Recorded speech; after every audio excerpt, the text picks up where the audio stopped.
Baiklah, video kali ini saya akan bawa anda bercerita mengenai hantu toyol. Tunggu selepas ini.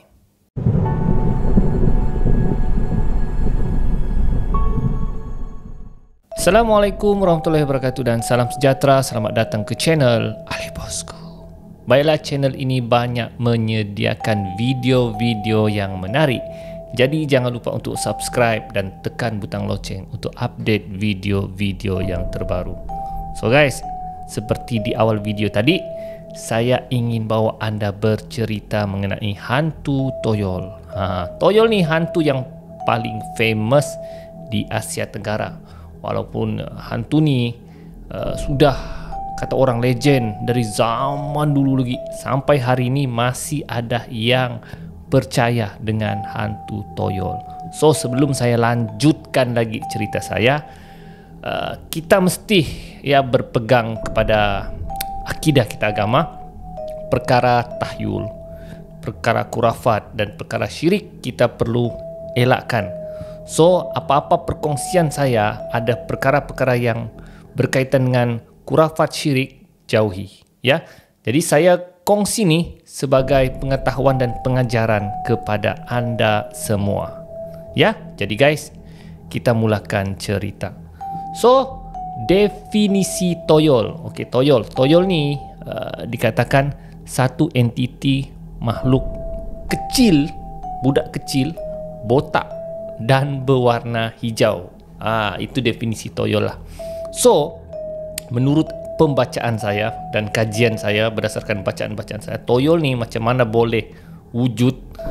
Ia adalah hasil seru daripada bomo. Okey, dorong seru mayat bayi yang mati, anak yang pertama. Beranak, kira bayi yang mati beranak, anak pertama. So bayi itu diseru untuk menjadi toyol.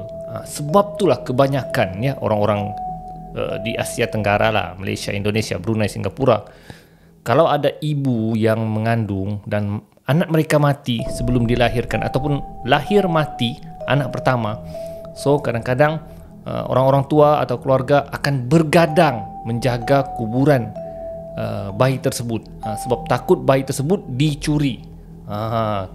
Dan bila dicuri, mayat itulah yang akan diseru untuk menjadi toyol.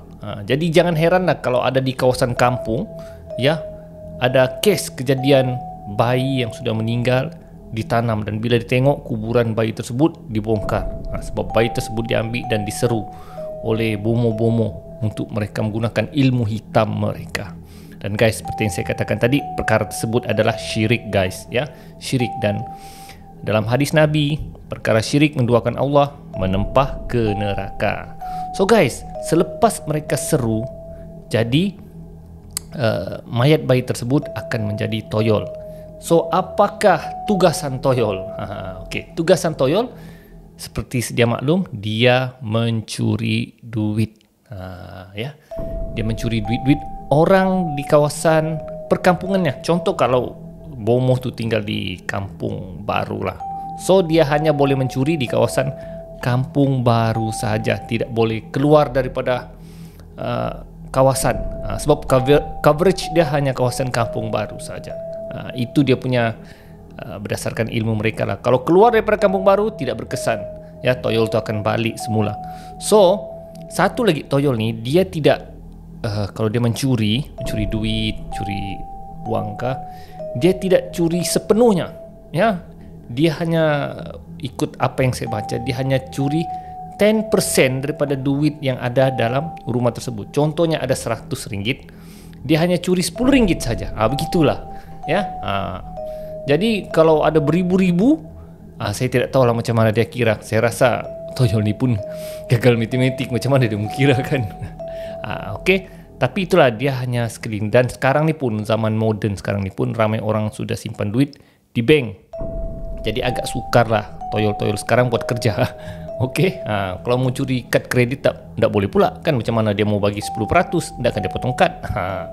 Okey, jadi selepas tugasan mereka, okey, mencuri duit 10% dan dia akan bagi dengan tuannya, dia akan diberi upah. Diberi upah iaitu menyusu darah tuan punya badan. Dan biasanya dia akan menyusu melalui ibu jari kaki tuan punya badan. Jadi dia akan macam bayi lah menyusu. Jadi setiap kali mereka mencuri, ambil duit, pulang dengan bagi tuannya, dia akan minta susu darah. Jadi pernah ada kes saya dengar, Bomo ni meninggal dunia. Jadi dia tidak sempat wariskan toyol tu dengan orang lain, dan toyol tu menuntut darah dengan cucu cicitnya, keturunannya. Jadi cucu cicitnya yang diganggu oleh toyol. Okey. Jadi itulah bagaimana definisi toyol. Okey.